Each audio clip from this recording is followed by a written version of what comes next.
साथियों, आधुनिक विज्ञान ये मानता है कि आकाशीय बुद्धिमत्ता जैसी कोई चीज़ होती है, यानी अंतरिक्ष या खाली स्थान में बुद्धिमत्ता है।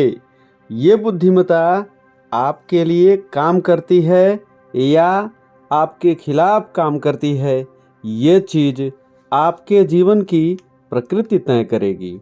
आप एक धन्य प्राणी होंगे या बाकी जीवन भर मुश्किलों से लड़ते रहेंगे।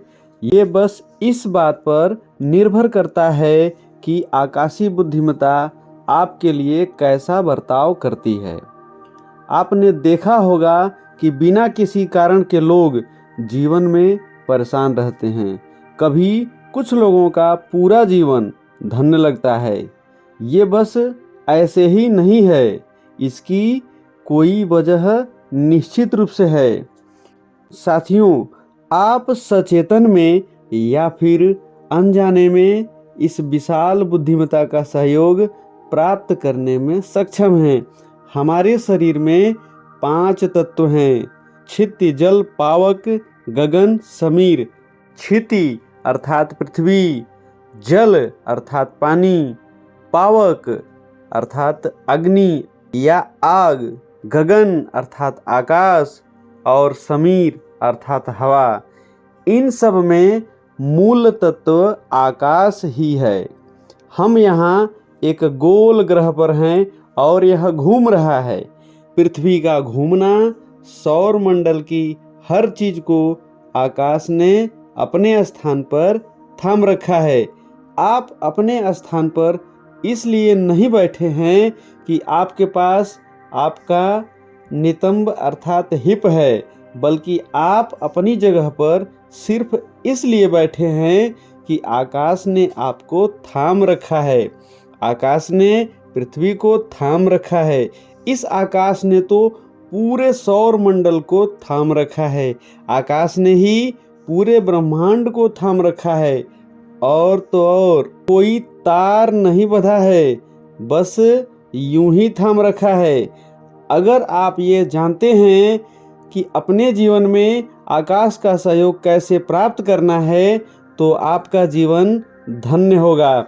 इसके लिए सद्गुरु बताते हैं कि आप बस सूर्योदय के बाद सूर्य के 30 डिग्री का कोण पार करने से पहले आकाश की ओर देखें और आज अपने आप को थामने के लिए नमन करें। जब ये 30 डिग्री को पार कर जाता है, अर्थात दिन के समय, किसी भी समय फिर नमन करें। इसी तरह सूर्यास्त के बाद भी पुनः नमन करें। ऊपर किसी भगवान को नहीं, बस आकाश को। जीवन नाटकीय रूप से बदल जाएगा। आपने यह देखा होगा कि किसी महान सफलता के क्षणों में हमारा यह शरीर आभार से भर जाता है। आप दिन में 3 बार इस तरह का आभार प्रकट करें। अगर आप 3 बार ऐसा करते हैं तो आप देखेंगे कि जीवन नाटकीय रूप से बदलने लगेगा। एक ऐसी बुद्धिमत्ता जो आपके समझ से परे है, वो यहाँ आपके लिए कार्य करती है। ये वो बुद्धिमत्ता है जो ब्रह्मांड को थामे हुए है। ये वो बुद्धिमत्ता है जो सृष्टि का गर्भ है। उस बुद्धिमत्ता के गर्भ में सारी सृष्टि घटित होती है। इसे आपके लिए रोका नहीं गया है। आप अपनी छोटी दुनिया में ऐसे उलझ गए हैं कि ऊपर देखना कभी होता ही नहीं। आप उस परे की किसी भी चीज पर कभी ध्यान ही नहीं देते, क्योंकि ये छोटी छोटी चीजें आप पर हावी हो गई हैं। और इन छोटी छोटी चीजों को ही दूसरे शब्दों में हम माया कहते हैं। जब सब कुछ इतना जबरदस्त और विशाल रूप में घटित हो रहा है, तो ये छोटी छोटी चीजें अर्थात दुनियादारी आपको क्यों उलझाए हुए है?